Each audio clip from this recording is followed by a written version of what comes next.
Está no ar mais um Chá das 5. O Chá das 5 deste 4 de novembro de 2020. O Chá das 5, que é um momento gostoso para a gente relaxar, para a gente tomar aquele chá. Eu estou com o meu chazinho aqui para ser degustado, para ser deglutido, né?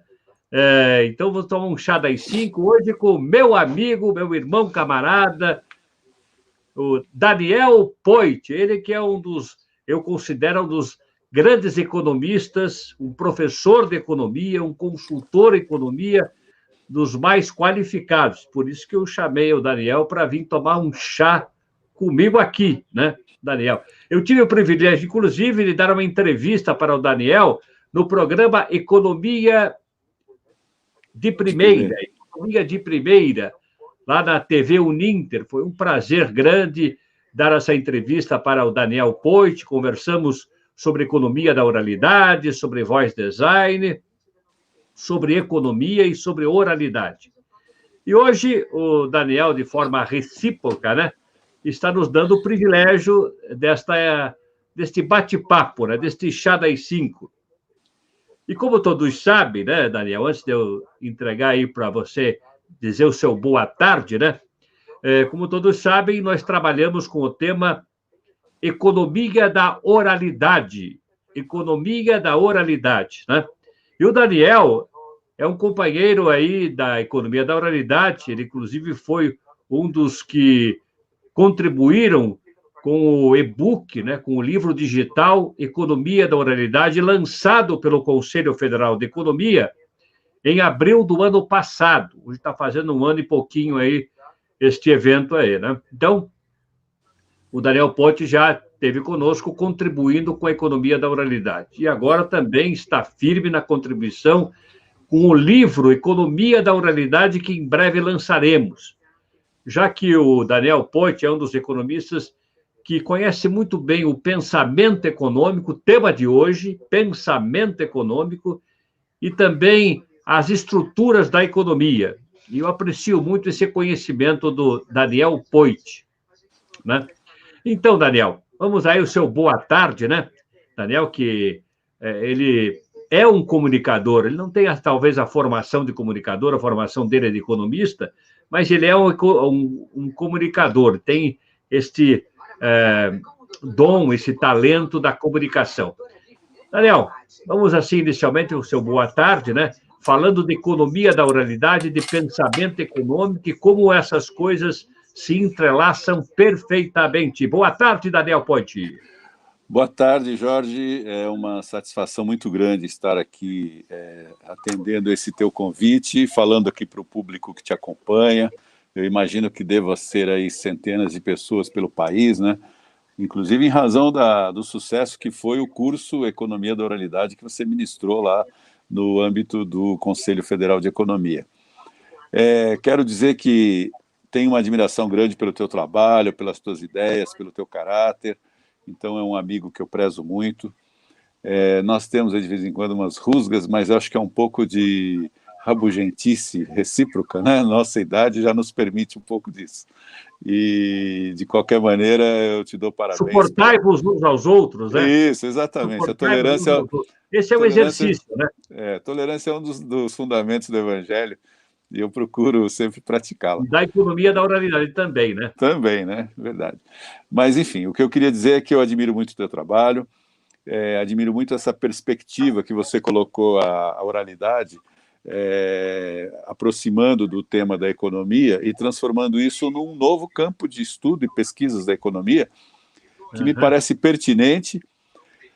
E como tudo que é óbvio é difícil, né? Então, o mais difícil no mundo que nós vivemos é as pessoas verem o óbvio. E essa é uma daquelas obviedades que você teve a felicidade de perceber e desenvolver, né? E se tornar, então, aquilo que eu denomino que é o precursor da economia da oralidade, né? Que Aliás, foi você que... então, a alcunha que eu... né? Exato. Então, eu acabei assumindo isso. Economista precursor da economia da oralidade ou o economista da oralidade precursor desta área econômica. Quem está conosco, sabe quem? Luiz Gustavo Schmueckel, o Gus Schmueckel. Ô, Gus, grande abraço. Inteligentes, agradáveis. Ele é o homem da simplicidade. Tivemos aí um bate-papo com ele recente, né? Num chá das 5, sobre simplicidade e sofisticação. Foi, assim, uma maravilha. Foi, assim, uma delícia aquela conversa. Inclusive, aprendi que sofisticação tem uma derivação de sofista. De sofismo. Olha Isso. Só, essa aí foi incrível, né? Quer ver outra coisa que eu aprendi com o Gus Schmueckel, Daniel Poit? Que simplicidade e complexidade não são dicotômicas, mas elas têm um processo contínuo. Há uma continuidade entre simplicidade e complexidade. Eu achei isso fantástico. E hoje nós vamos ter bastante declarações por parte do Daniel Poit, fantásticas, né? Bom, primeira coisa, talvez que a gente possa dar um pontapé inicial, tratando, assim, do pensamento econômico, né? Então, nós temos aqui na economia da oralidade, adotamos como conceituação para a economia da oralidade, a oralidade sobre alguns prismas. A princípio, parece que ela tem apenas um prisma, né? A oralidade, se referindo à fala. Claro que esse é o carro-chefe da oralidade, a fala. Mas nós temos a oralidade como aquela que permite, que compõe o processo do pensamento. Então, a estrutura da oralidade melhor dizendo, a estrutura do pensamento é composto pela estrutura da oralidade. Porque nós pensamos palavras, portanto, substantivo, verbo e complemento. Portanto, para nós pensarmos, para nós conversarmos, para nós dialogarmos, para nós elaborarmos os nossos enunciados, as nossas sentenças, a nossa fraseologia, nós dependemos dessa estrutura da oralidade que permite você compor o seu pensamento. Então, começa aí. Por isso que o pensamento econômico, dentro da estrutura dele, tem a estrutura da oralidade, né? Outro aspecto também, quando você quer escrever de forma fluente, de forma que as pessoas entendam melhor, né? Você depende, a tua escrita, das marcas da oralidade. Senão você tem aí um texto mais acadêmico, né? Um trabalho científico, de conclusão de curso, uma tese, né? Que obedece rigorosamente à estrutura da oralidade. A estrutura, desculpe, da escrita, né? E com as marcas da oralidade, você tem um texto mais fluente. O ato de leitura, Daniel Poit, ele depende compulsoriamente das decodificações da oralidade. Por isso que ler, de algum modo, em última instância, é ouvir. Dito isso, nós vamos entrar no pensamento econômico, trazer aí os grandes pensadores econômicos, entre os quais nós temos para a base da nossa obra, né, a economia da oralidade, partimos com Adam Smith, que é tido como o precursor da economia, da teoria econômica, né? Desenvolveu a teoria econômica política clássica, né? E ele foi professor de oralidade, porque ele foi professor de retórica, de literatura, Isso, de filosofia moral, portanto, de oralidade, né?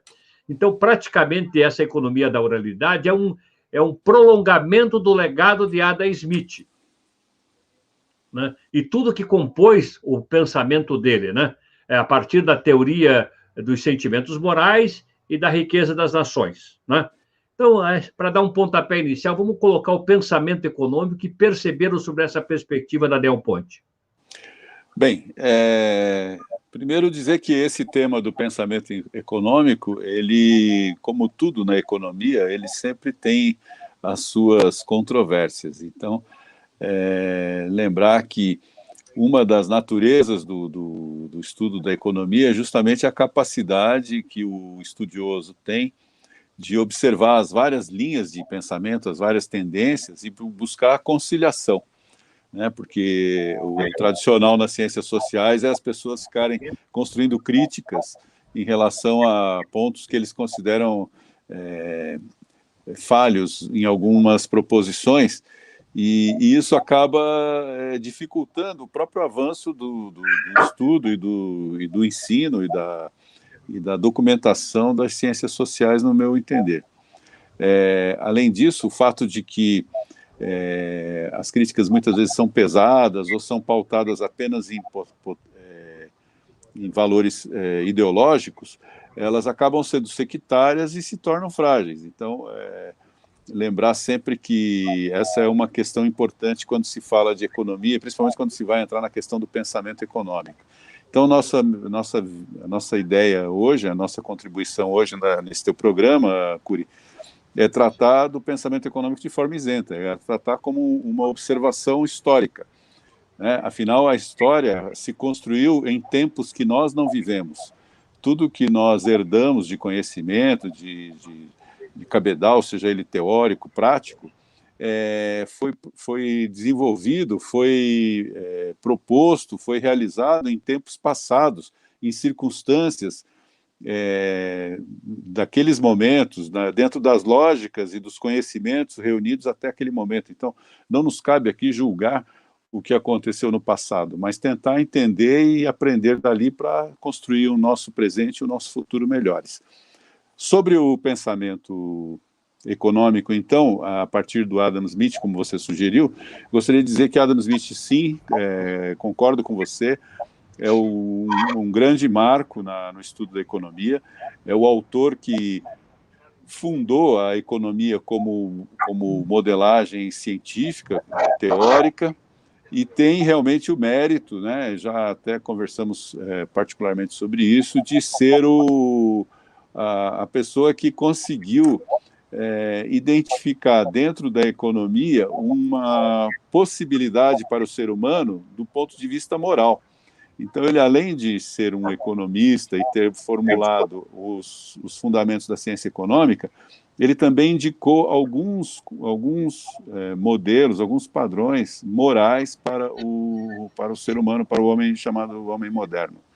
E isso vem justamente da veia filosófica dele, dessa experiência de professor de filosofia, de professor de retórica, e de ser também um estudioso de filosofia, que inclusive é a parte do livro, da obra dele que eu admiro mais, é a que precede A Riqueza das Nações, que é justamente quando ele escrevia sobre a questão moral do homem nas sociedades modernas que se implantava naquele momento do século XVIII, quando ele produziu sua obra.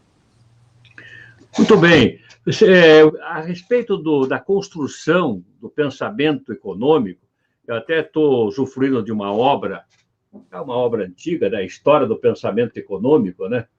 Essa de quem é? O Stanley Brui e Stanley o Brui. Grant, né? Esses dois, né? Uma coisa que eu observo, que pelo menos foi colocado aqui em alguns aspectos, né? Que a construção do pensamento econômico, você está apanhando também um livrinho para mostrar para nós, que é bem importante. Daqui a pouco eu mostro, eu vou falar sobre ele e eu mostro. Nós estamos aqui num ambiente para relaxar, né? Apesar da conversa ser séria, né? É para relaxar, né? O assunto é sério, mas nós queremos nos divertir um pouco com isso. Ah, claro, né? Porque a diversão é uma forma profunda de aprendizagem, né? Exatamente. É brincando que se aprende, né? E nós já estamos aí na marca do tempo já avançada, né? Nem tanto, mas já estamos, né? Você é meu contemporâneo, um pouquinho mais novo que eu, mas meu contemporâneo, né? Temos que brincar mais ainda, né?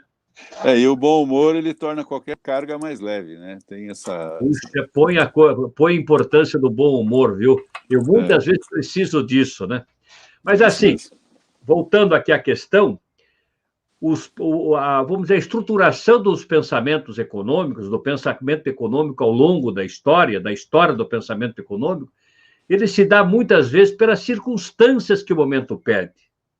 Exatamente. Então, o contexto e as circunstâncias, elas pedem um determinado pensamento, aí surge algum autor que, baseado na necessidade, vai elaborando um processo de pensamento, e esse pensamento não é apenas um autor que fica pensando sozinho, vamos dizer assim, na clausura do seu ambiente, né? ou na clausura do seu corpo, e nada mais. Esse pensamento ele dá fruto com muito diálogo, com muita interação, com muita conversa, com muito troca de ideias, de opiniões, até se elaborar um pensamento econômico para suprir a necessidade do momento. É isso mesmo, Daniel Poit?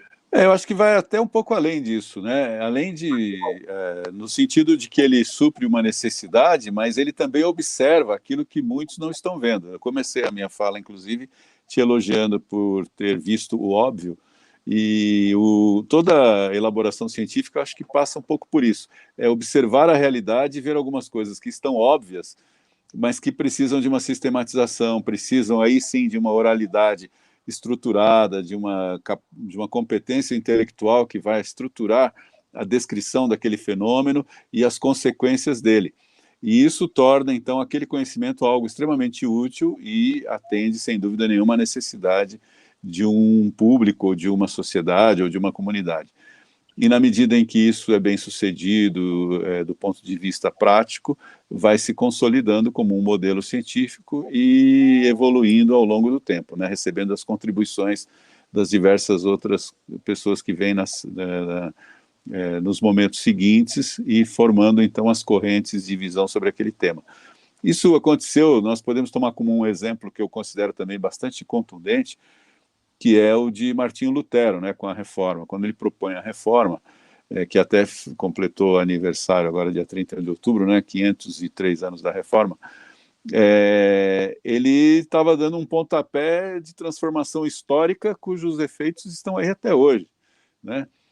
Se formos um pouco mais atrás, aí cerca de 1.500 anos antes, nós tivemos a presença de Cristo na Terra, que também, olhando só pelo aspecto da observação do mundo e das proposições feitas, criou um modelo moral, um modelo de conduta, né, um padrão comportamental para os seres humanos que impacta até hoje a humanidade.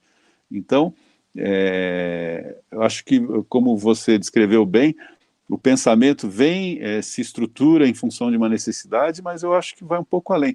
Ele cria, ele faz germinar formas, tendências, e, enfim, ele é a essência da criatividade humana. E só é bem elaborado quando há uma competência oral que é adquirida a partir da nossa infância mesmo, dos nossos aprendizados, sejam eles empíricos ou formais, né? Sobre como nos comunicar, como entender o outro, como nos expressarmos, como decodificarmos os fenômenos que nós encontramos ao longo das nossas experiências diárias. Então, eu penso que seja por isso.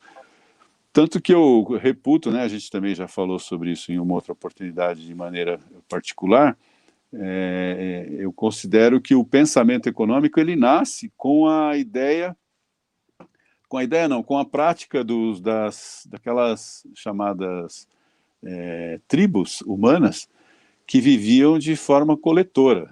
Então, na medida em que eles começam a se reunir em grupo para otimizar a coleta dos seus alimentos e também para, de alguma forma, desenvolver mecanismos de defesa contra os animais que pudessem ser predadores do homem, eles estão iniciando a ideia do pensamento econômico, porque eles estão estabelecendo os padrões de uma lógica voltada à subsistência, ao suprimento das suas necessidades e à proteção dos seus interesses. Isso se desenvolve, né, vai se consolidando um pouco mais nas chamadas sociedades agrícolas, que surge lá cerca de 1000 anos antes de Cristo, né, se consolidam principalmente para o que nós conhecemos como mundo ocidental, e esses mecanismos vão se tornando mais arraigados na prática humana, vão se tornando fundamentais. E o surgimento da escrita é nada mais, nada menos do que uma forma de buscar perpetuar aquilo que é uma tradição que vem passando e sendo aprimorada geração após geração por meio da oralidade. Então, quando surge a escrita, surge como uma extensão da oralidade, né? Uma perpetuação da oralidade, uma forma de trazer a voz de pessoas que já viveram há muito tempo, que já não estão entre nós, e trazer a voz dessas pessoas para nós. Inclusive, o surgimento da escrita, que você tem conhecimento histórico, né? foi a partir dos fenícios. Né? Exato. Então, os fenícios é que o alfabeto fenício foi a primeira iniciativa. Existia antes os hieroglifos, né?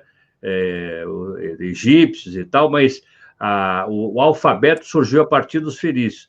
Você sabe, Daniel, eu estou assim provocando, mas você sabe qual foi o motivo do surgimento do alfabeto fenício, o surgimento rudimentar inicial da escrita?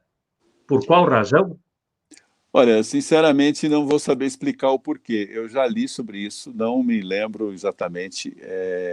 Tenho, inclusive, ganhei do meu irmão agora, recente, um livro sobre a civilização fenícia, não comecei a lê-lo ainda, então eu lamento não saber te O que explicar, que você mas... acredita que seja assim?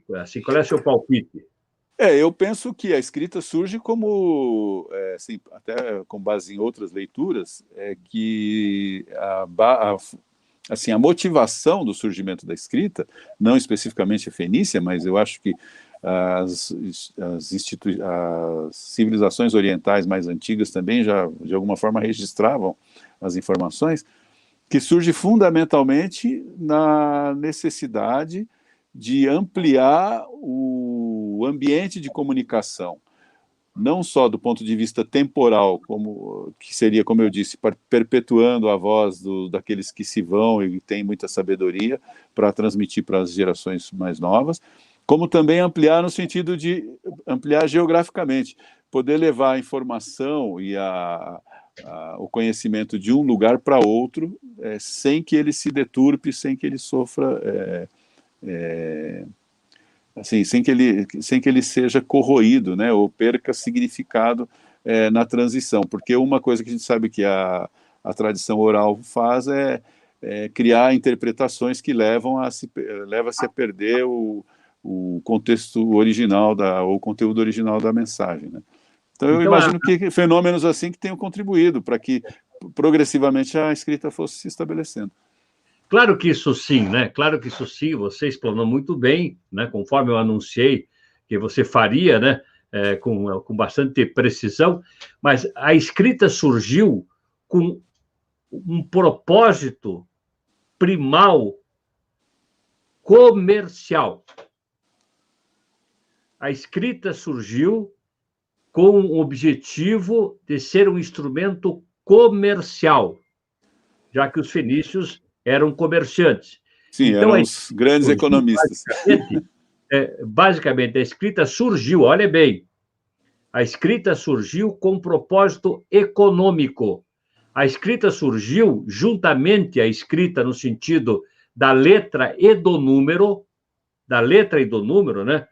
Tanto a letra pela verbalização quanto o número para a quantificação surgiu com um propósito econômico, porque o homem sempre tem na sua cabeça, desde lá de trás e hoje, objetivos econômicos de sobrevivência.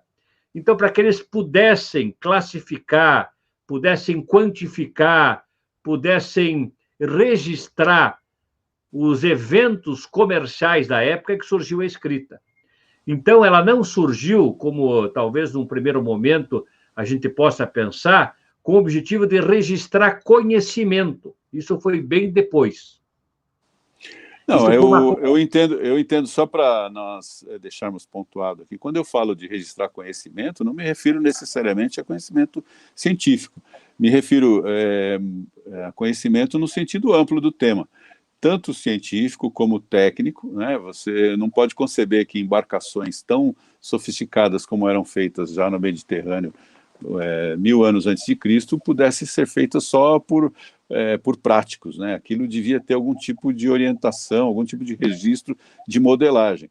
E eu entendo e concordo com você que os objetivos da humanidade, né?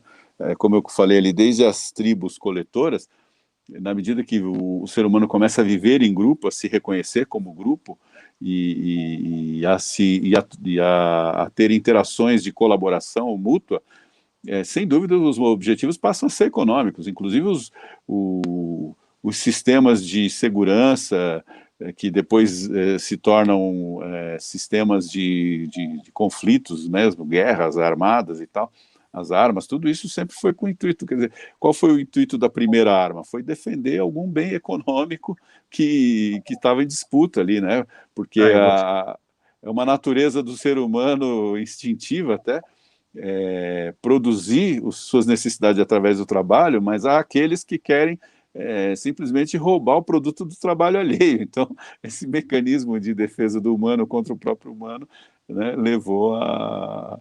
É um objetivo meramente econômico e, como você bem colocou, estimulou uma série de inovações, entre elas a escrita, com certeza. Mas eu achei interessante, Daniel, assim, a gente está, claro, num diálogo, numa tese e antítese, e entrando numa concordância com uma síntese, né? Usando a estrutura aristotélica, mas basicamente é importante que a gente reflita isso, como que a escrita surgiu com um propósito econômico, com um propósito comercial. Isso é muito interessante para o nosso estudo da economia da oralidade, né? Que aí foi a primeira grande crise que a oralidade enfrentou, quando começou o surgimento do alfabeto. Entrou, a princípio, um concorrente, que depois se viu que não era concorrente, mas que eles tinham um processo de continuidade da escrita e a fala, né? Mas a atenção começou, a partir daí, ser voltada para a escrita, a partir já do alfabeto fenício, depois, mais tarde, o alfabeto grego. Então, a gente percebe como que a oralidade, que sempre predominou, como é que esse conhecimento, por exemplo, das escrituras sagradas chegou até hoje? Através da chamada tradição oral, que muito mais tarde foi escrita. E essa tradição oral, essa gramática oral, ela tinha requintes muito profundos, muito detalhados, muito semelhantes à gramática da escrita, capaz de transmitir isso de geração em geração e chegar às próximas gerações com qualidade até desembocar na escrita. E aí ser registrada. Por exemplo, a Ilíada, a Odisseia e as Ilíadas, por exemplo, né, de Homero, na antiga Grécia, né? Então, existiam lá os chamados cantores, e esses cantores eram declamadores especiais, né? Eram declamadores especiais, com regras muito rígidas, inclusive do tamanho das palavras. Se, por exemplo, uma palavra fosse maior no final de uma frase, ela não poderia ser utilizada, tinha que ser substituída por uma palavra de tamanho menor. Então, existia uma métrica para aqueles cantores declamarem aqueles poemas e serem memorizados pelo povo. Então, é bem interessante tudo isso, né? Quanto ao estudo da economia da oralidade. Você sabe que eu fiquei muito contente, eu não tinha percebido você dizer que a economia da oralidade trata de uma obviedade. Isso aí reforça tremendamente a tese, né?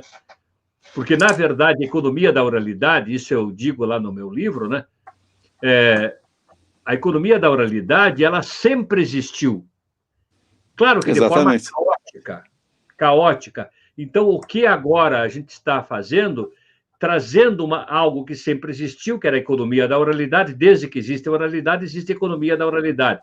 Trazendo de forma caótica para o seu logos, né? A sua lógica e a sua estruturação, tanto escrita quanto falada, né? Exato. Então, achei bem interessante essa sua posição, desculpe eu falar assim, mas inteligente de novo, né? Opa, obrigado. Eu fico envaidecido aqui, receber um elogio teu assim, ao vivo. Então, mas a economia da oralidade, ela, na minha visão, é uma obviedade, assim como todas as outras grandes descobertas são obviedades, são coisas que já existiam, só faltava alguém lá e modelar e imputar aquilo na realidade para que... Né, Michelangelo dizia, né, que a escultura já estava dentro da pedra, só precisava ser esculpida, não é isso? É mais ou menos a mesma coisa. Falar em escultura, estamos recebendo a visita do professor Fernando Enéas Monteiro de Almeida. Ele diz, boa tarde, irmãos amigos, é um privilégio participar de uma live especial. Poxa, eu já falei dele para você, né, Daniel? Você falou Se muito soubesse bem, o muito peso bem. desses dois participantes desta live, a gente ia começar a ficar preocupado com o que está dizendo, viu? Eu já estou tremendo, Agora inclusive. você pode perder aquela espontaneidade que se tinha, porque agora você vai ter que medir as palavras. E o professor Fernando Enéas Monteiro de Almeida diz: se uma intervenção for julgada como procedente para somar e até multiplicar, gostaria de lembrar, antes de tudo, e disse Deus, com o qual a economia da oralidade iniciou sua abordagem.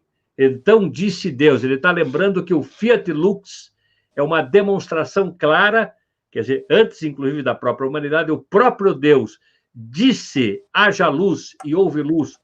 Portanto, a oralidade precede a luz da Del Poit. Pega essa aí, bate no peito e põe no barbante. Eu não posso nem comentar algo assim vindo de quem vem, né? Porque só reforça a tese de que é uma obviedade, a economia da oralidade. Só isso. É tão óbvio que está na criação, né? Sabe que eu gostaria, se alguém quiser fazer perguntas ou colocações, fique à vontade, né? Mas uma coisa que eu queria ouvir do Daniel,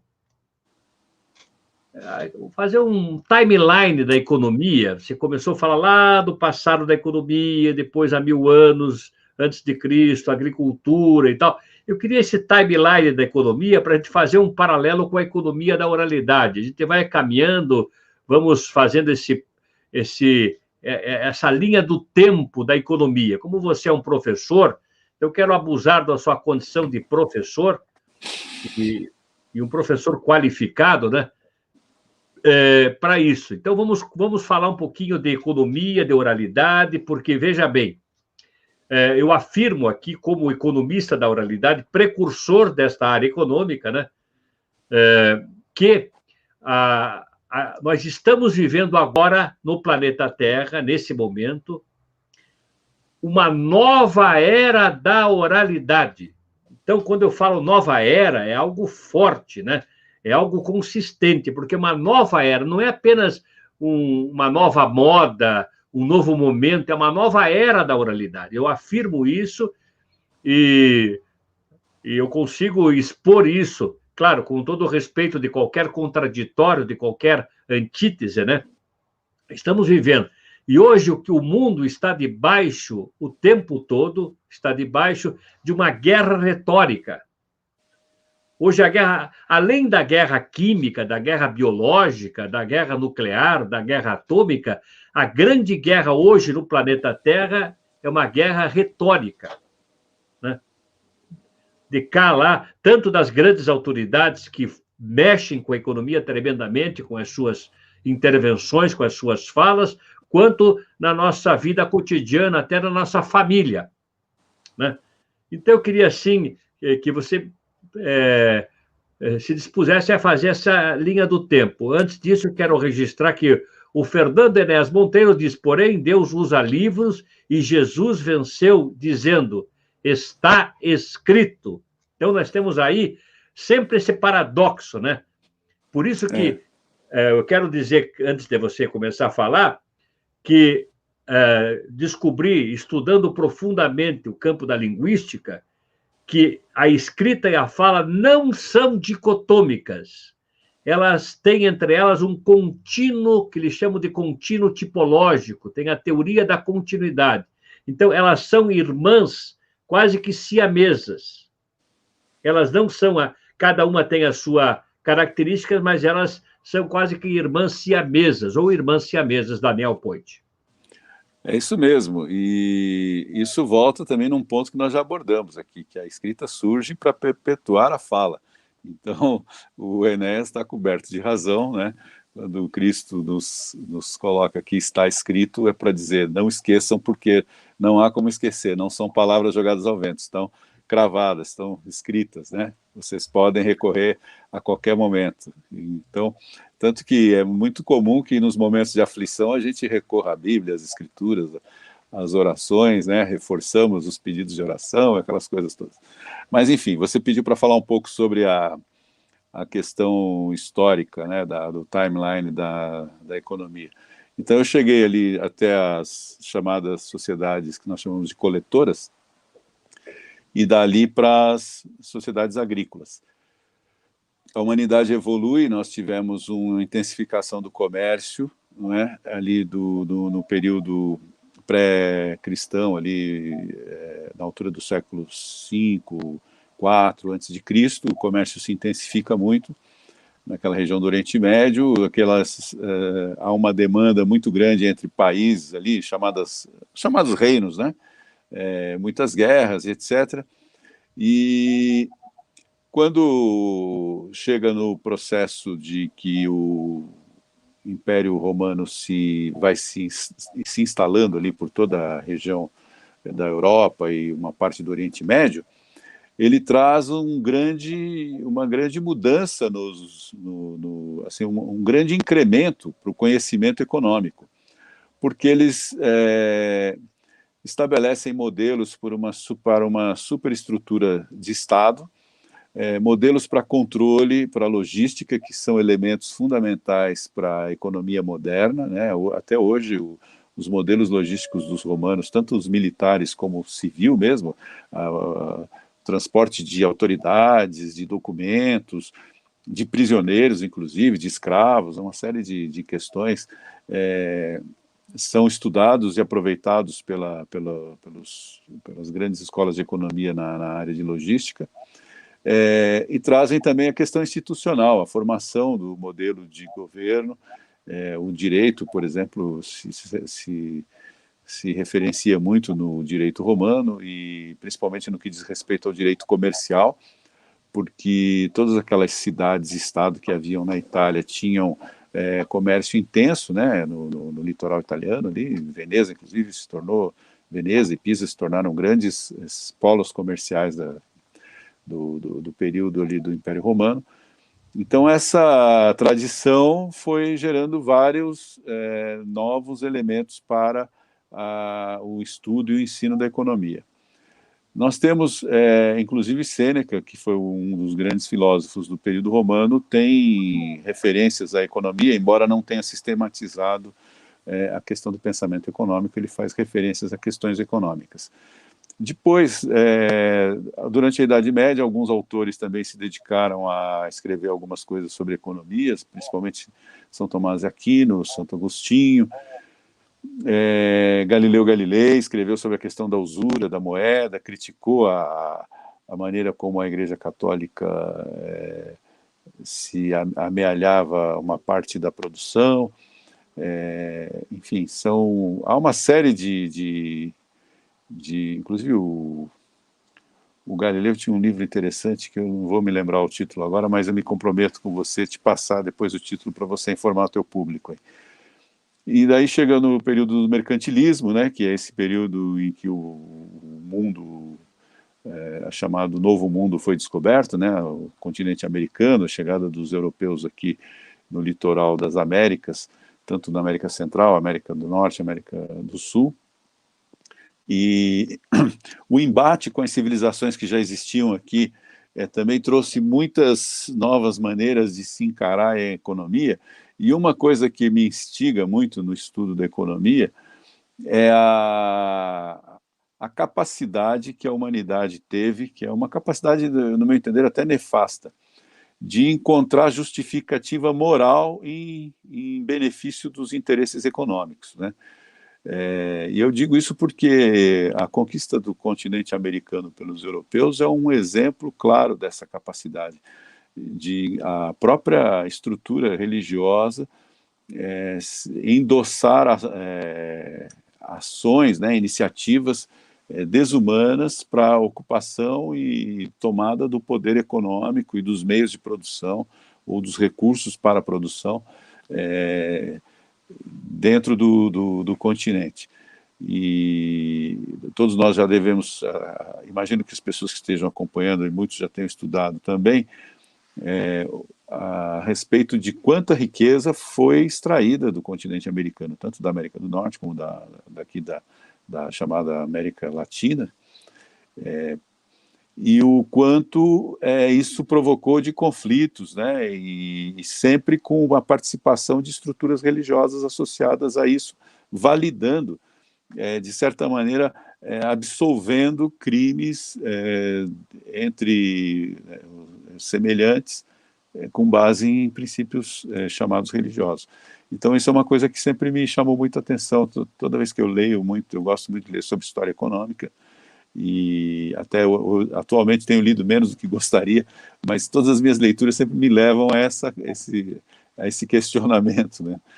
E a gente sabe que naquele tempo essa questão da alfabetização é muito limitada, né? Até o século XIX, 80% da população do mundo não tinha nenhum acesso à leitura ou aprendizado, alfabetização, ou mesmo aritmética básica, né?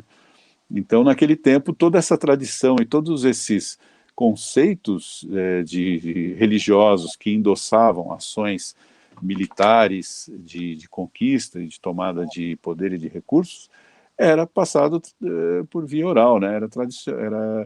Eram mensagens de voz, eram mensagens de comando, mesmo as leis, as regras militares, a disciplina era estabelecida sempre através da oralidade. Então, eu vejo que a oralidade tem um papel fundamental na economia, e eu diria até que mais amplo, né? A economia, nós estamos simplesmente limitando um campo de análise para essa questão, mas é um efeito direto sobre a evolução da humanidade e o chamado progresso, né, da civilização.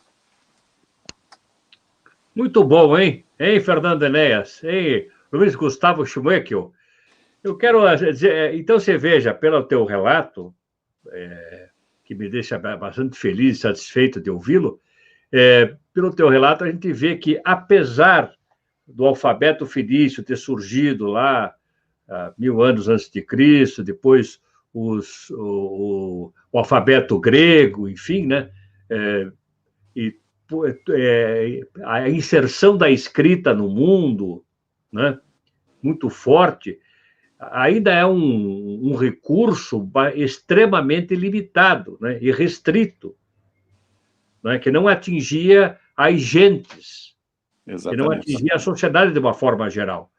Então, quando a gente diz que, a partir dos fenícios, com o surgimento do alfabeto fenício, né, entrou uma primeira crise da oralidade, isso é muito sutil demais, né? Porque a oralidade, até hoje, né? Até hoje nós temos fenômenos de analfabetismo, e mesmo de analfabetismo funcional, a pessoa sabe até as letras, mas não sabe interpretar o que está escrito, né? Então, até hoje, o vínculo que nós temos entre nós é através da oralidade. Até hoje. Exatamente. E você falou em analfabetismo funcional, ele tem uma característica, né? Essa expressão, ela adquiriu uma conotação diferente hoje. Se usa muito como sinônimo de incapacidade para o exercício de um trabalho, de uma profissão, e não é exatamente isso. O analfabetismo funcional é aquele conhecimento parcial que incapacita, tira a pessoa de uma situação de analfabetismo na medida que ele é capaz de ler algumas palavras, mas não o capacita ao uso, né, ao uso fluente do idioma, de forma a fazer significado dos seus pensamentos e das suas observações práticas, né? Então, eu acho que essa tua colocação sobre o termo analfabetismo funcional foi oportuna por isso também, porque dá condição de explicar essa questão. Você veja bem, eu não vou entrar nesse assunto aqui, porque ele seria um assunto um pouco mais alongado, é esse que eu vou falar agora, né? Que, na verdade, a tirante, né?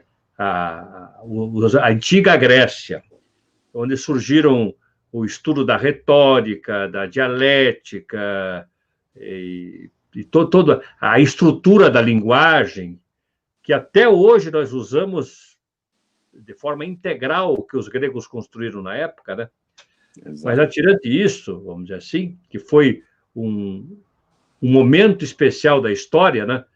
Que logo depois que os espartanos, que eram treinados para a guerra desde pequenininho, né? Os espartanos venceram os atenienses, eles substituíram a escola da retórica pela escola do direito. Então, aquela capacidade retórica que era desenvolvida naquele tempo, de alguma forma, foi substituída por um... Ok. Então, era substituída por uma competência de doutrinação e não de comunicação, não de ensino, no sentido de insignare, colocar o sinal dentro do aluno, mas de doutrinação. E, a partir daí, essa doutrinação, que é uma espécie de domesticação, de dominação, de imposição do conhecimento sobre o aluno, né? Que arrastou-se pela escola ocidental até os dias de hoje. Hoje tem algumas práticas que visa trazer algo mais diferente, mais moderno, né? Mas até hoje, né, o professor fica na frente, ele é o detentor do conhecimento, os alunos, né, ficam sentados ouvindo, e se eles quiserem passar na prova, ou responder corretamente à prova, tem que ouvir o que o professor diz ser verdade, independente disso de fato ser ou não. Então, a partir da escola do direito, entrou um movimento, assim, um sentido de doutrinação, que estamos até hoje sofrendo isso. E outro detalhe, até não era bem assunto, mas me senti provocado para isso, outro detalhe é que a escola ocidental, pode verificar, eu estou falando aqui ao vivo para todo o Brasil, então podem verificar, a escola ocidental, vamos dizer, exceção à parte, deixou de ofertar o ensino organizado e estruturado sobre a oralidade. Pensando em toda a Europa, rainha e cortesã, como diria Antônio Carlos Castro Alves, né? Ou mesmo a América do Norte, a grande América do Norte, né? Deixou-se de ofertar um ensino organizado e estruturado da oralidade. O que se oferta é oratória, que é o instrumento de doutrinação, de persuasão, de imposição, e não do diálogo, incluindo a tese, a antítese e a síntese, né? Então, veja bem, o que acontece? Eu disse para um linguista, olha, estou falando aqui ao vivo, hein? Eu disse para um linguista que, confessadamente, diz conhecer muito pouco sobre oralidade. E oralidade é uma área estudada, ela está circunscrita no campo da linguística. E os linguistas não conseguiram estudar lá. Eu tenho vários livros na profundidade que ela tem, especialmente por causa da paralinguística, que trata das entonações, dos ritmos, das pausas, da estética da voz, já que eles se dedicam mais à estrutura verbal. E, concluindo isso, eu disse assim que até os linguistas, em função desta carência que tem em relação ao ensino organizado e estruturado da oralidade, podem ser considerados analfabetos funcionais linguísticos. A lógica no que você está dizendo. Eu só não me sinto assim, seguro ou com elementos suficientes para explicar isso tão bem como... É uma afirmação interessante, né? Eu quero que os linguistas venham dizer que eu estou errado. Eu gostaria de estar errado. Pelo que eu conheço dos teus estudos, eu tenho certeza que você tem bastante base para fazer uma afirmação dessa natureza. Então, agora, vamos continuar aqui na nossa economia. Você fez um timeline, até um ponto ali muito bom, muito bem feito, por exemplo, né? Vamos falar um pouquinho sobre Adam Smith, assim, essa estrutura de Adam Smith que nos interessa. Né? Vamos então ali do John Maynard Keynes, né? Isso, vamos chegar lá, então. Vamos falar ali do mercantilismo para cá, né? Então, eu falei das Quem grandes... que foi o principal influenciador de Adam Smith? Foi um... Na verdade, ele era um advogado, né? Um diplomata, advogado, chamava-se Jeremy Bentham.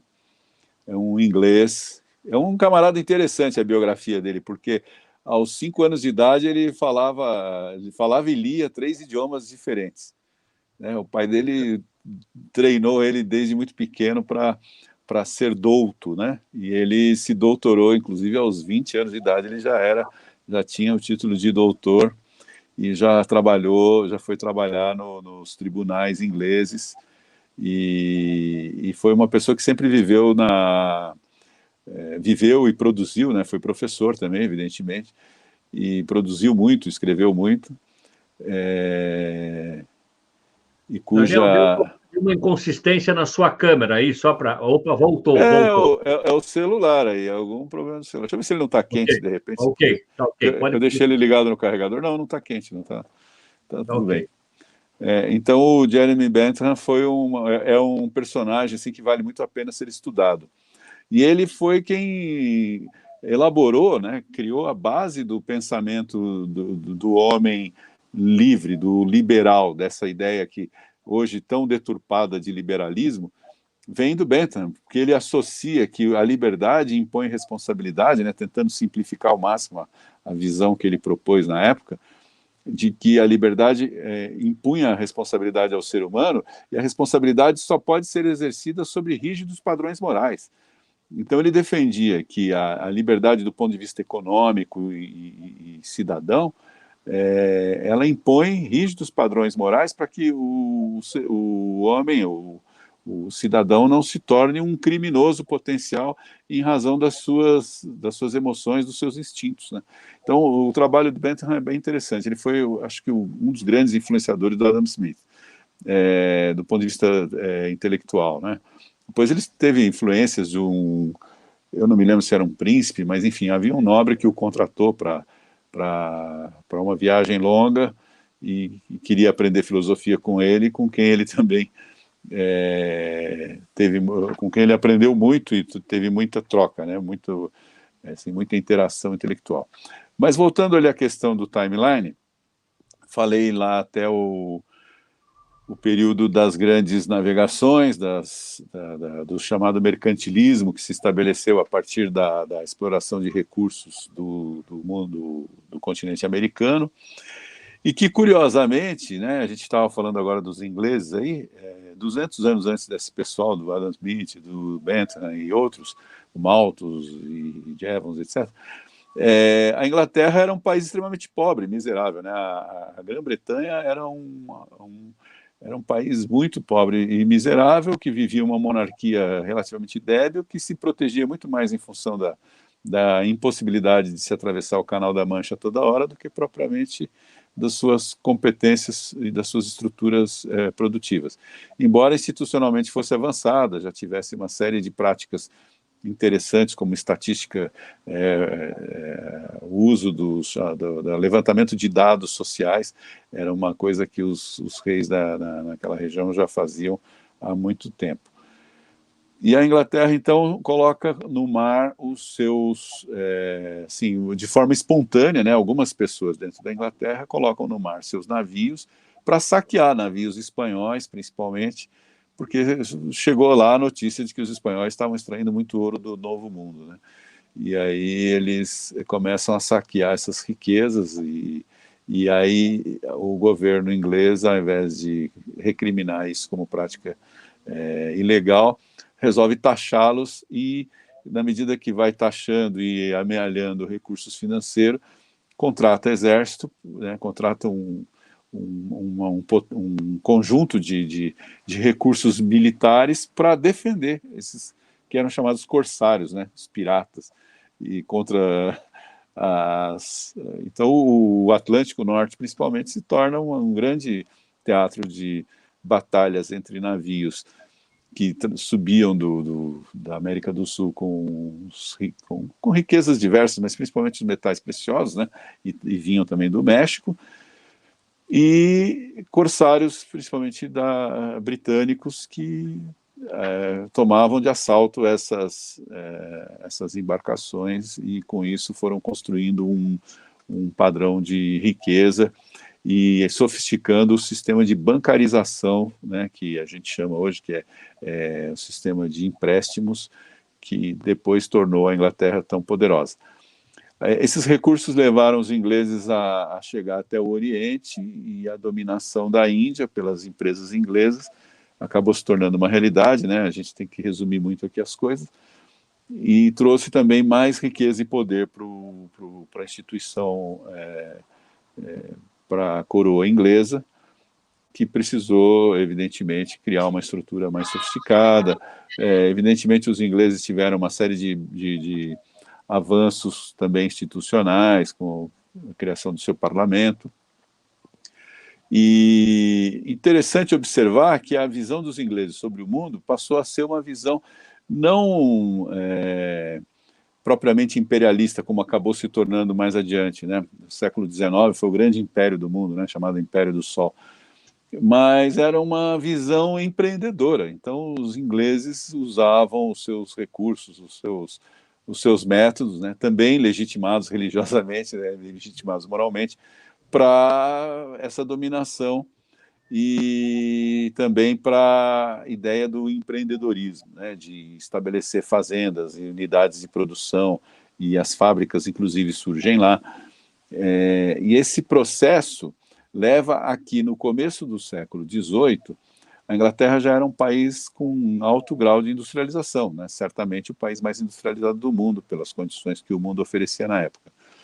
E um dos problemas que eles enfrentaram é que a migração interna de pessoas que trabalhavam no campo, que começava a se mecanizar, então a demanda por mão de obra tornava-se menor e a produção maior. Então houve uma grande migração dessas pessoas para as cidades, para trabalhar nas cidades onde havia fábricas, porque havia uma grande demanda de mão de obra nas fábricas. Porém, nas fábricas, só a instrução e o conhecimento prático de agricultura era insuficiente para a maior parte das funções a serem desenvolvidas nas fábricas. Então havia necessidade de uma alfabetização, de um treinamento técnico.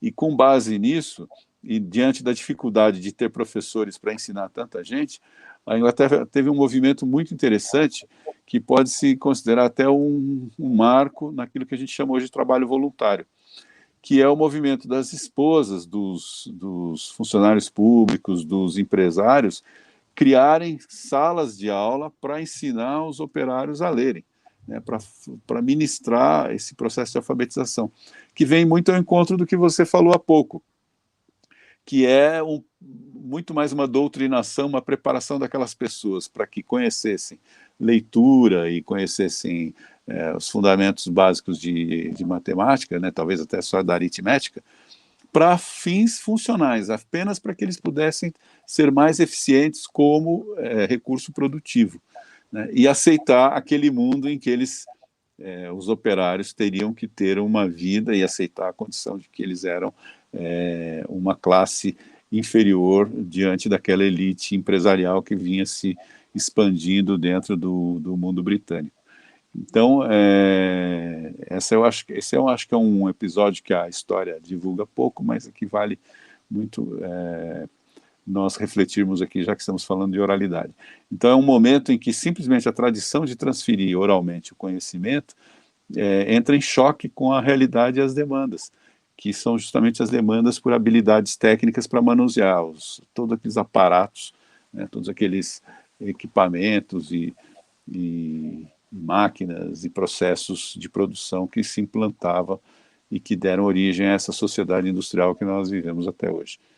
A chamada Revolução Industrial. Isso, é o processo da Revolução Industrial, exatamente. Perfeitamente. E aí, da Revolução Industrial, por isso a doutrinação ficou, acho que, ainda mais intensa, né? Isso. E ela foi para essa finalidade, veio o pensamento cartesiano, né? Da departamentalização do conhecimento.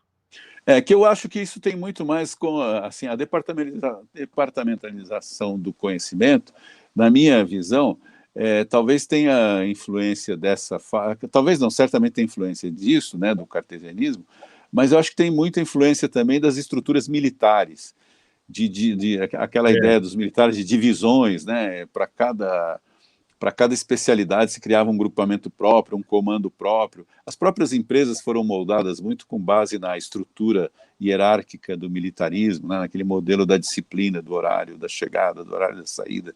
E hoje, muitas das empresas mais evoluídas hoje são justamente as que se desligaram dessas questões e propõem formas novas de relacionamento com o trabalho. Mas essa divisão do conhecimento, né, fragmentou o conhecimento, porque lá, sim, né, entre exatamente. os gregos, o que se tinha era filosofia, e tudo era filosofia. A medicina se estudava na filosofia, matemática na filosofia, tudo a partir da filosofia, né? Exatamente. Era um conhecimento integral. Essa departamentalização, olha, você é economista, fala de economia, eu sou administrador, fala de administrador.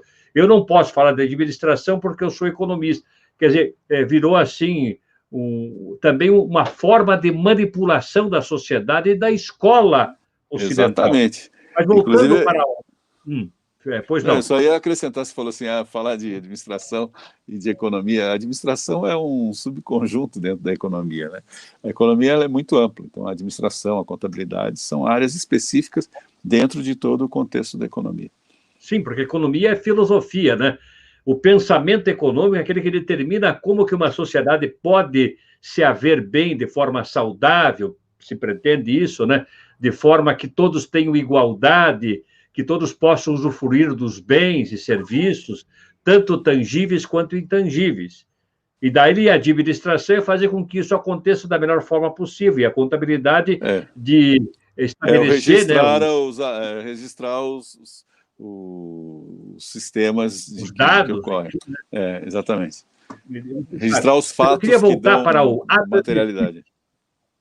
Vamos lá, eu queria voltar um pouquinho para o Adam Smith, se me permite, se você acha que está coerente essa minha abordagem. O Adam Smith foi influenciado por Quesnel e por Turgot, né? Quesnel, François Quesnel, isso. E Turgot.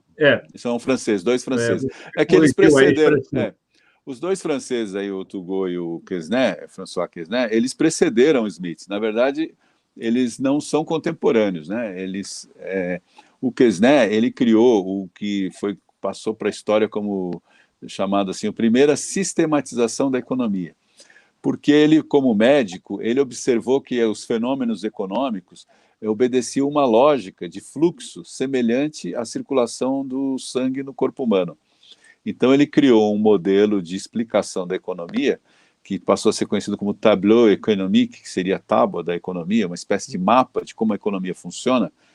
E o Turgot foi um dos primeiros a explicar aquilo com uma linguagem mais próxima do que nós conhecemos hoje como linguagem científica, né? Então, essa foi a grande contribuição. Então, para conceber o modelo científico da economia política, como o Smith fez, ele teve realmente que beber nessa fonte também. Mas eu quero citar ainda, pode completar, desculpe.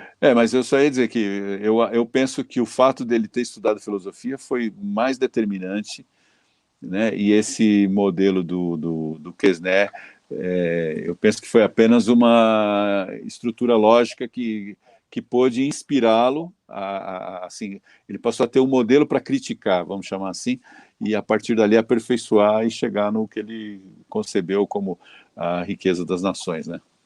Mas o que eu achei interessante é que teve uma terceira influência sobre Adam Smith, né? Francis Hutcheson, instrutor de Smith na Glasgow College, né? Glasgow College. Isso, Glasgow College.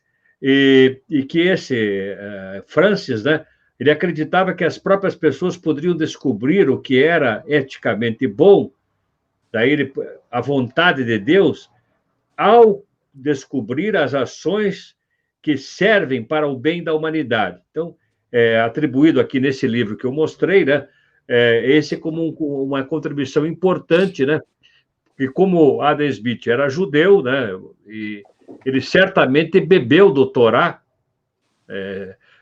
O que ele deixa claro isso tanto na teoria dos sentimentos morais que ele constituiu, quanto na riqueza das nações.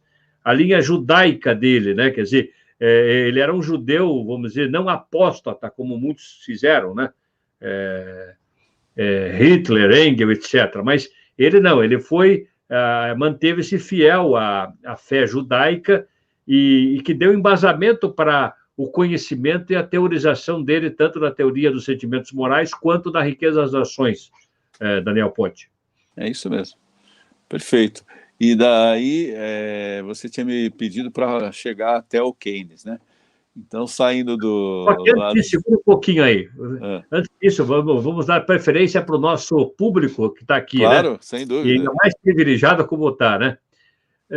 O termo alumni impõe desde o princípio a pecha de ser sem luz, diferente da visão socrática de maêutica. Mata no peito e põe na rede, Daniel Poit. Alumni, como o nome diz, é a ausência de luz mesmo, né? Mas, curiosamente, as grandes universidades americanas, principalmente, elas têm os Alumni Centers, que são os centros onde são recebidos os ex-alunos que concluíram os seus cursos de graduação. Então, é curioso, porque, em tese, aqueles que passaram pela universidade e receberam conhecimento, eles deixaram de ser alunos, né? Eles passam a ser iluminados, mas, enfim. Essa discussão dentro dos modelos filosóficos, eu penso que no que tange a economia especificamente, tem mais vigor na obra do Aristóteles. Pelo que eu tenho acompanhado, eu entendo que o Aristóteles é o que trouxe mais influência para o pensamento econômico como referência, até como o primeiro a pensar especificamente, né? A própria concepção do nome, da palavra economia, vem dali. E então, assim, eu não... Assim, talvez aquele que não saiba, né, esteja menos avisado. Economia é oikos, que significa casa, nomia, que é a norma, lei. Então, é a lei da casa. Exatamente. E só complementando, né, daí a colocação do professor Fernando Enéas, a diferença Travou aí a tua fala. A maêutica pressupõe que todo conhecimento está em nós, que nós temos... Travou de novo.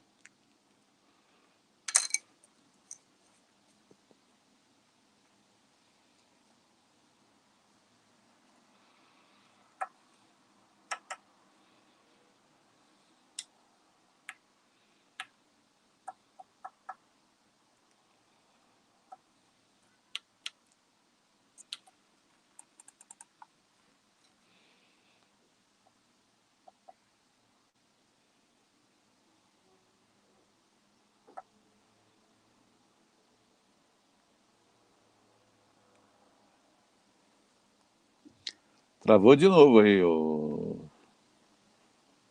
Curi.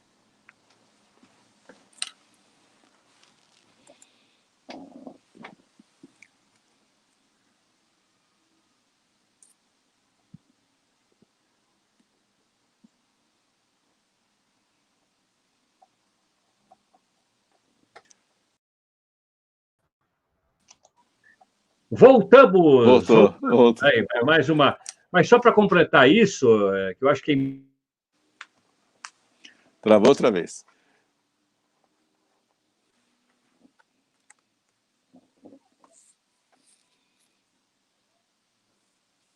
Importante.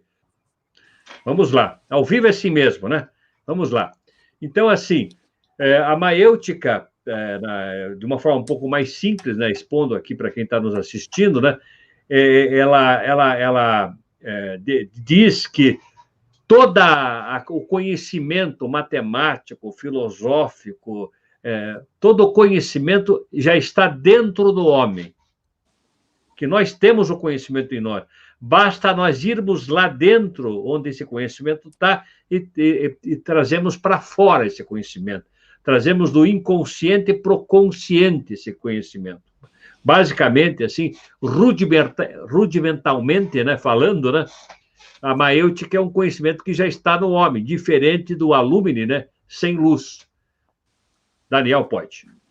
É isso mesmo, eu concordo. Isso, inclusive, converge com aquela citação do Michelangelo que dizia que a imagem, né, a escultura já está dentro do bloco de pedra, só basta desbastá-la. Então, a mesma lógica se aplica a essa visão de que o conhecimento está contido em nós, nós precisamos apenas desvendá-lo, né? Daí a ideia alumine, né? Porque ele está vendado, ele está obstruído, né? Obscurecido pela nossa ignorância até de que ele esteja dentro de nós mesmos. Então, na medida que a gente busque conhecer, tanto que muitas pessoas conseguem ser autodidatas em questões extremamente complexas, né? Isso é sinal de que elas se dedicaram a desvendar esse conhecimento que estava potencialmente instalado dentro delas mesmas. Certo? É isso, não? Muito bem. Inclusive aqui, em relação à economia da oralidade, foi um movimento mais ou menos assim. Quer dizer, eu me apaixonei pela voz humana aos 4 anos de idade, fui desenvolvendo essas observações durante todo o tempo, durante a minha infância, todas as minhas atividades estavam voltadas à oralidade. Depois tinha aquele hábito de jogar futebol de botão, né? Não sei se você brincou disso. Opa, muito. Eu era um dos narradores dos jogos de futebol de botão. Né? Então somos dois, eu também brincava de narrador. Inclusive, na época, assim, até para dar uma descontraída, vamos dar um golinho no chá aqui. Inclusive, a gente fazia na casa de uma tia Georgette Salum, esposa do Rafi Salum, irmão da minha avó Zaqui Salum. Tinha aquela mesa central, a mesa de jantar, que era de embuia, né? Acho que é embuia que chama aquilo, aquela madeira escura, né? A gente fazia assim, a gente organizava, colocava as traves, né? A gente daí preparava um papel picado e talco. A gente fazia, inclusive, a entrada dos times em campo. Vai entrar o Santos Futebol Clube em campo. Ele fazia assim com a boca, né? Fazia aqueles polcar dos fogos, né? E soltava aquele papel picado com talco, né? Entra o Santos em campo. No tempo que os clubes, quando entravam em campo, os times, tinha os fogos, né? Que era tinha fogos. Espetáculo bonito. Uma série de fenômenos, né? Então, a gente brincava assim, era Pelé, Mengalvio, Ramos Delgado, você sabe, você também Rildo, Edu. E a gente começava, bola para Pelé para Ramos Delgado, domina Ramos Delgado, vai pro gol, daí a gente avisava, né? Aí o cara ajeitava o goleiro, né? Pronto, ele tinha que dizer pronto, né? Pronto, pum, bateu na trave para fora. Fazia assim. Era uma delícia, né? Antes de você continuar essa maravilhosa live, né? Como disse assim, de forma profética o Shimoki, uma live especial, a mãe de Sócrates era parteira. A mãe de Sócrates era parteira, e o pensamento de Sócrates era o de tirar de dentro o que lá estava. Você sabia que a mãe de Sócrates era parteira, Daniel? Rapaz, eu não sabia não, mas eu vou te dizer que eu sou neto de uma parteira. A mãe da minha mãe era parteira, e a gente fazendo um levantamento empírico, eu, meu irmão e alguns primos, nós chegamos à conclusão de que ela fez mais de 800 partos, porque ela morou sempre no mesmo bairro, e nós, todos os netos dela, quando íamos para a escola, nós, na sala de aula, sempre encontrávamos na sala, pelo menos metade dos colegas eram pessoas cujo parto tinha sido feito por ela. Num tempo em que não tinha o hospital mais próximo ficava a 15 quilômetros em estrada de terra, né? Então, e ela era a parteira da região, era curandeira, ela tinha uma série de conhecimentos não curandeira no sentido religioso, ela assim conhecia muitas ervas, né? Então ela fazia remédios para tosse, para como é que chama? Como é que é? Tem um nome bonito hoje, mas enfim, na época o pessoal falava assim, era Dona Agripina, todo mundo na região conhecia. Que bacana, hein? As pessoas vinham de longe trazer para criança com problema de tosse, de febre, de diarreia, enfim. e ela sempre tinha uma solução, preparava um remedinho e não cobrava. As pessoas davam um presente, uma lembrança e tal, mas ela nunca cobrou nada de ninguém, fazia por Que bacana doação mesmo. você ver, né? Você sabe que eu nasci de parteira também, né? Inclusive dos 34 netos que essa minha avó teve, eu sou o único que não nasceu num parto feito por ela. Meu irmão nasceu assim, os meus primos todos. Eu fui o único que deu uma complicação, minha mãe precisou ser levada para o hospital.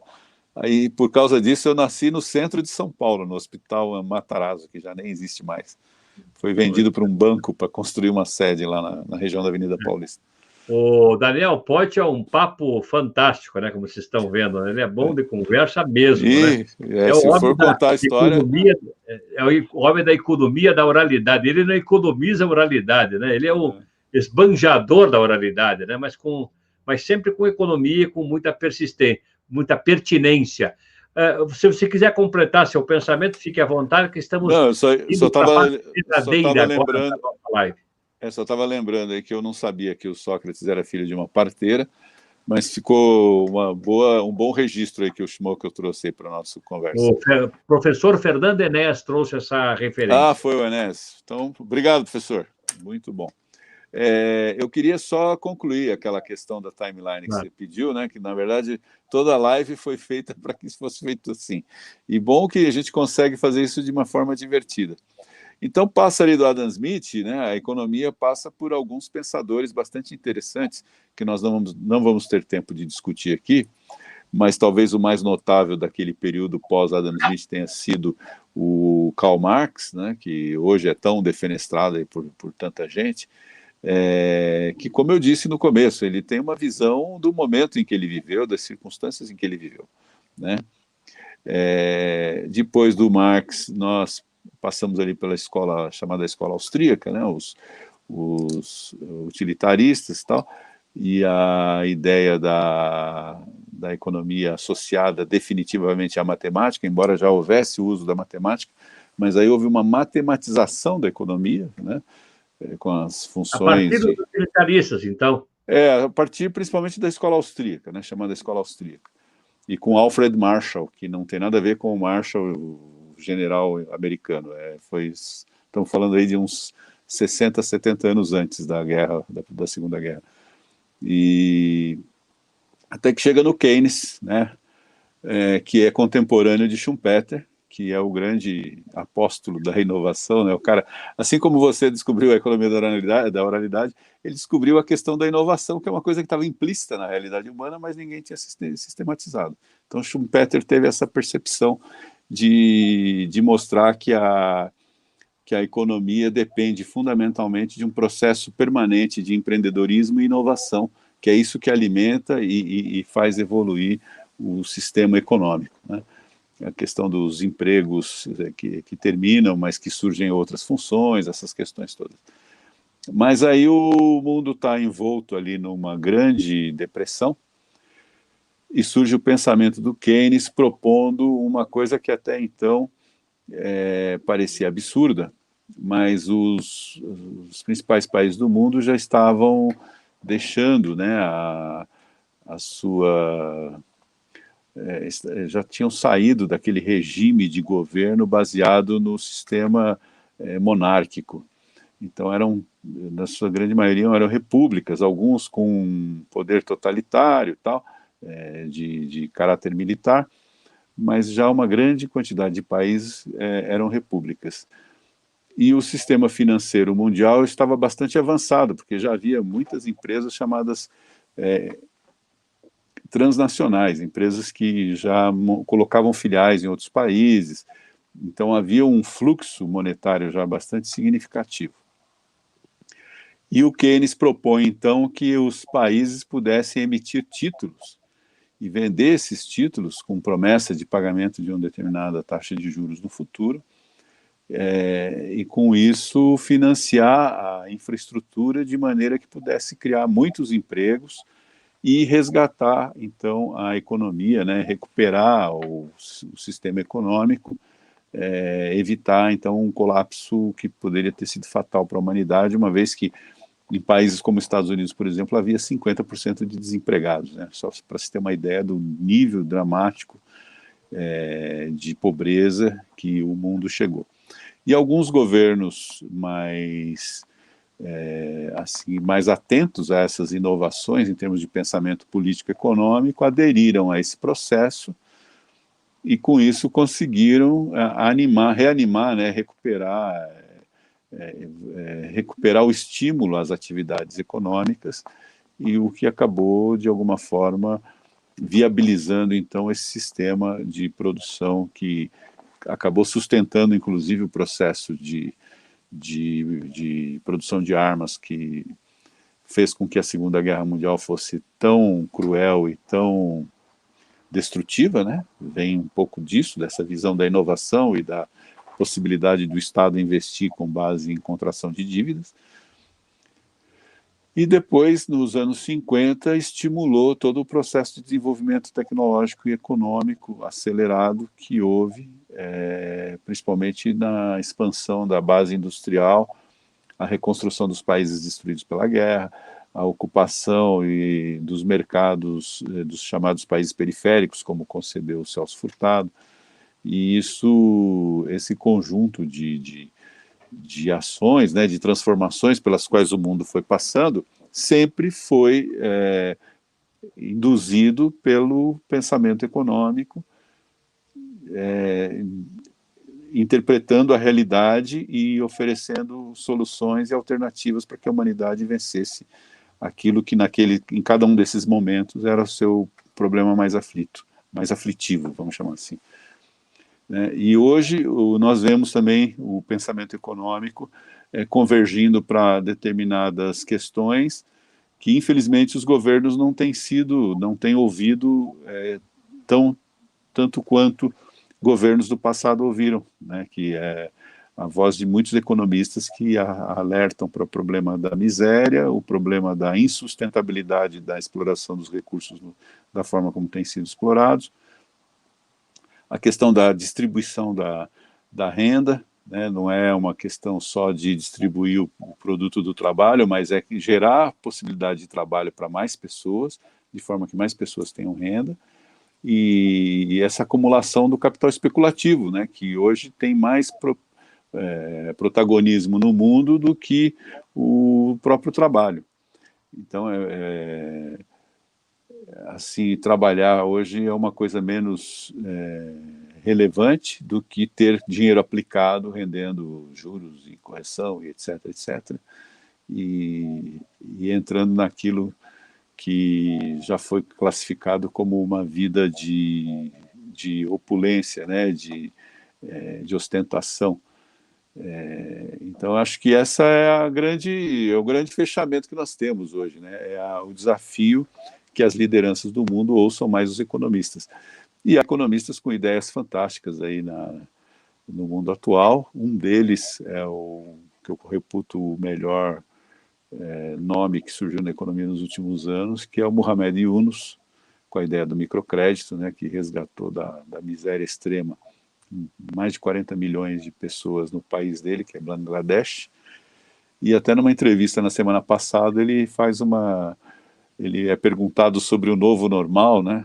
E ele faz uma reflexão interessante. Ele questiona a jornalista, na verdade questiona o público por meio da resposta à jornalista que o perguntou, sobre o seguinte: por que todos nós estamos querendo voltar para um mundo que nós estávamos destruindo, né? Então, por que não usamos a parada imposta por esse sistema de pandemia do Covid para refletir um pouco sobre que mundo nós queremos construir a partir de agora, né? E não voltar a uma prática que estava nos levando a destruir o nosso planeta. E há vários métodos e formas de medir o quanto nós estamos arriscando, né, e consumindo recursos que vão tornar insustentável a forma como vivemos hoje. Eu vou ter a ousadia, meu caro Daniel, gostei muito de ouvir, né, eu e todos que estão nos ouvindo agora, e os que vão nos ouvir, porque também agora, né, pela força da capacidade de gravar, né, a voz, ela também é eternizada, assim. Está eternizada na tecnologia. Está eternizada, quer dizer, o que a escrita fazia há pouco tempo atrás, sozinha, hoje ela tem a concorrência da gravação por voz, né? Mas o que eu quero dizer é o seguinte, na perspectiva da economia da oralidade, a gente trata, vamos dizer assim, dessa questão de você soar bem as palavras para que elas gerem riqueza, né? Ou bem soar as palavras para que elas gerem riquezas. Aí tem no português uma expressão que é abençoar, né? Então, isso. Veja, para gerar riqueza. Então, dentro da estrutura da teoria econômica da oralidade, que nós temos a ousadia de propor, né? Propor que só há condição, a partir do pensamento econômico, para os dias de hoje, para a hipermodernidade, como chamam os filósofos mais recentes, só há a possibilidade de uma economia saudável, uma economia sustentável, uma economia que vá suprir as necessidades humanas de forma ampla, só há essa possibilidade com a obediência aos valores consagrados universalmente por várias linhas de pensamento, em especial pelo pensamento judaico-cristão e especialmente ainda pelo pensamento propagado e trazido à tona por aquele que era o Verbo. O Verbo estava nele e todas as coisas foram feitas por meio dele, sem ele nada do que se foi feito se fez. No princípio era o Verbo estava com Deus, o Verbo era Deus. Então, só há a possibilidade de êxito desde que você obedeça a esses princípios do Cristo, dos valores consagrados universalmente. Não tem como se prosperar, vamos dizer, plenamente, num ambiente de corrupção, num ambiente de matança, num ambiente de intolerância, num ambiente totalmente bélico, e esse bélico nos sentidos não só literal, mas também o bélico, vamos dizer assim, no sentido da dominação de alguns sobre muitos. Então, sem os princípios de Cristo, não há como ter uma economia saudável. É ilusão. Todo esse timeline maravilhoso que você fez, veja onde é que nós chegamos. E foram ideias maravilhosas, foram ideias fantásticas, mas sem a obediência a esses valores consagrados universalmente, especialmente a partir dos ditames de Jesus Cristo, nós não temos como chegar a uma economia sustentável, correta e saudável. Né? Como a Inglaterra combateu lá os espanhóis que traziam ouro Saqueou mesmo, a palavra é essa. Hã? Saquearam mesmo. Saquearam, né? Quer dizer, essa prosperidade britânica, a partir do saqueamento de riquezas obtidas pelos espanhóis, que por sua vez também usufruíram, exploraram e saquearam os índios, né? Nessa saqueagem geral. Nessa sacanagem, né, geral. Essa saqueagem geral, né? Para evitar a palavra aqui, não poderia haver prosperidade. Então, se a Inglaterra prosperou, entre aspas, naquele momento, foi uma prosperidade falsa, fictícia, e que acabou debelando com o julgamento de Deus. Então, dentro da estrutura da economia da oralidade, o que nós pretendemos apresentar, né, com o esforço do professor Fernando Enéas Monteiro de Almeida, contando também com o seu esforço como um homem cristão, do Luiz Gustavo Schmuekel também, de a gente apresentar uma área econômica que não só apenas limitada por ser uma área econômica que sai do caos, ou seja, da obviedade, para o seu logos, ou seja, para a consciência, para uma decodificação desta área econômica em si, mas que ela não é só isso, ela não é só para habilitar pessoas a se comunicarem bem. Ela tem uma proposta existencial e transcendente.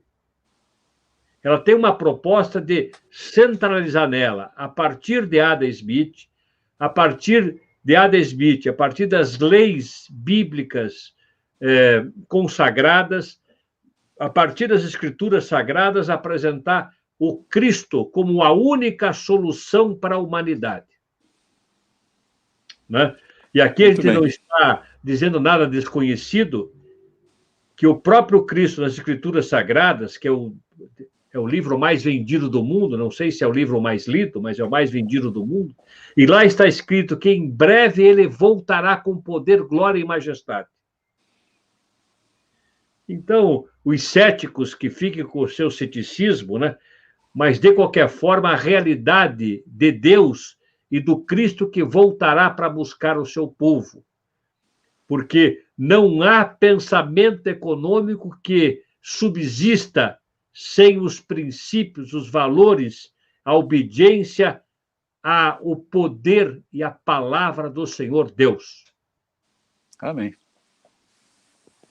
Eu acho que com esse amém dá para a gente encerrar, né? É isso aí. Muito bom, muito bom. Eu quero só agradecer aí o pessoal que acompanhou, pela paciência, pelo interesse, né? Eu sempre fico feliz que as pessoas dediquem um pouco do seu tempo para compartilhar conhecimentos, e então eu felicito a todos que tiveram essa iniciativa. Parabéns a você, Curi, pelo programa, pelo projeto, muito bem-vindo. Nós precisávamos mesmo de um espaço em que pudéssemos discutir as coisas sem essas amarras ideológicas e de interesses que permeiam a sociedade que nós estamos vivendo. Muito obrigado e parabéns mais uma vez. Eu é que agradeço o Daniel Poit, meu amigo, né?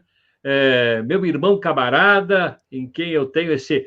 Você vê, agora eu posso dizer que eu já anunciei que ele iria brilhar com o seu conhecimento, né?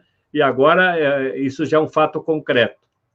Então, eu quero agradecer o Daniel Poit, né? Deu uma subidinha aqui, voltou. Agradecer também aos participantes, ao Fernando Enéas Monteiro de Almeida, professor Fernando Enéas, ao Luiz Gustavo Schimockel e a todos que puderam participar, os que vão assistir, porque esta é uma obra para ficar, para que a gente possa refletir e ser uma sociedade melhor. Eu diria até Legal. ser uma sociedade excelente. E pensando em excelência, precisamos nos curvar diante daquele que é a própria existência, né? Eu sempre digo que verdade não existe uma frase que a defina, porque verdade é uma pessoa. E também vida. Não há uma frase que a defina. Vida é uma pessoa, é a pessoa de Jesus Cristo. E assim eu encerro esta live dizendo que você será convocado ou será convidado para mais alguns chás aí, né? Queremos legal, obrigado. Positivamente, né? No bom sentido, né? Será um prazer. Chás, tá bom? Tá bem, muito obrigado. Boa tarde a todos. Eu digo boa tarde, Brasil!